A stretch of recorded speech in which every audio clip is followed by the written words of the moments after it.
Kehidupan SMA, masa yang mungkin sangat dinanti-nanti oleh semua orang. Akan banyak pengalaman hidup yang manis maupun pahit di masa ini.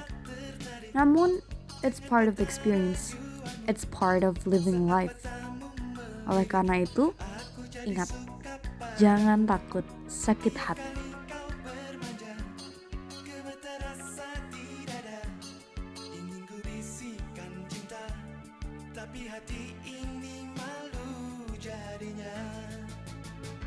Nama saya Retna Diswendari, usia 45 tahun. Saya mengajar seni budaya di SMA 2 Tangsel. Untuk di Muzir sendiri saya sudah mengajar sejak tahun 2009, tapi sebelumnya saya sudah mulai mengajar di beberapa daerah sejak tahun 2000-an. Mengapa Ibu memutuskan untuk ngajar di Muzir? Karena kebetulan sekolah ini menarik buat saya, lalu tiba-tiba ada lowongan pekerjaan direkomendasi oleh teman guru juga. Kebetulan yang bagus banget ya Bu. Apa sih motivasi yang membuat Ibu ingin jadi guru Bu? Itu cita-cita saya sejak kecil. Jadi cita-cita saya kecil itu antara menjadi guru atau polwan. Tapi kebetulan guru jadinya ya. Menurut Ibu, apa itu peran guru dalam masyarakat? Peran guru itu yang pasti harus menjadi contoh yang baik, memberi contoh, dan kemudian baru mengajarkan hal-hal positif. Ketika kita melarang seseorang untuk tidak buang sampah, tentunya kita harus jadi contoh dulu. Jadi kita harus selalu buang sampah pada tempatnya.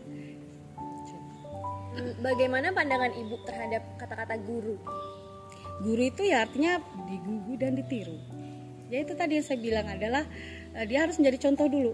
Ketika dia menyuruh orang berbuat baik, dia harus berbuat baik dulu. Gitu. Nggak bisa kita nyuruh kemudian tapi dia tidak melakukan apa-apa. Seperti itu. Karena ada pandemi, apakah proses mengajar Ibu terpengaruh? Yang jelas mungkin terpengaruhnya pada saat teknis. Ketika ada beberapa guru yang termasuk saya gagap teknologi alias gaptek. Nah itu memang agak berat untuk belajar teknologi, gadget, Google Classroom, seperti itu. Menurut Ibu sendiri, positif dan negatifnya proses belajar mengajar dalam masa pandemi itu apa Bu? Yang jelas kalau untuk saya pribadi sih, jadi menambah pengetahuan ya, dan pengalaman ketika ternyata mengajar melalui GCR misalnya contohnya, atau Google Meet, atau Zoom, ternyata menyenangkan juga. Dan kita nambah pengetahuan, kita jadi yang tadinya gaptek jadi lebih tahu teknologi. Bagaimana perasaan Ibu terhadap murid yang tidak mau berusaha untuk mendapatkan nilai? Tidak mendapatkan nilai itu sebenarnya masing-masing orang siswa itu punya karakter dan kepribadian masing-masing. Dia kenapa? Kita harus telusuri dulu latar belakangnya. Kenapa dia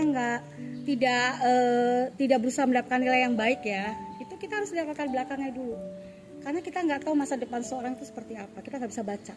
Pada saat ini dia seperti itu, tapi belum tentu nanti ke depannya dia akan terpuruk. Bisa saja dia lebih maju dari kita. Karena Ibu orangnya sabar, Ibu sering digampangin nih sama murid. Gimana perasaan Ibu terhadap hal tersebut?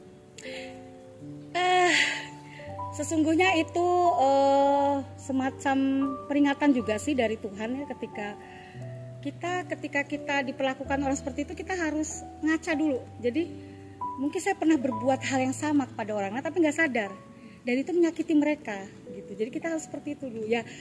Akhirnya ketika saya awalnya kesel mungkin sakit hati, tapi ngapain juga, saya juga belum tentu suci ya ibaratnya. Saya juga mungkin pernah menyakiti orang, mencela orang, menganggap remeh orang lain, mungkin seperti itu. Apakah Ibu punya moto tersendiri dalam mengajar murid? Moto saya adalah, saya bingung ya. Pokoknya saya begitu masuk itu yang saya harapkan sih sebenarnya, ini gimana supaya kalian selalu berbuat kebaikan aja gitu. Artinya dengan ketulusan, dengan keikhlasan, berbuat baik. Dimanapun pokoknya berbuat baik aja. Itu aja sih moto saya. Selama Ibu ngajar, apa ada pengalaman yang paling berkesan dan gak terlupakan buat Ibu? Yang pasti ketika saya mengajar siapapun, ya anak-anak di kelas adalah anak-anak saya sendiri gitu. Perasaan saya ya seperti itu aja. Selalu seperti itu tiap tahun gitu, maunya seperti anak sendiri.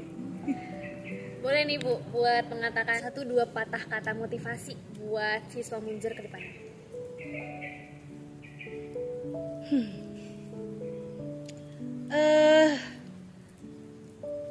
Jangan takut sakit hati. Siapapun pernah mengalami sakit hati, oke? Karena kita pun pernah menyakiti orang lain. Itu aja.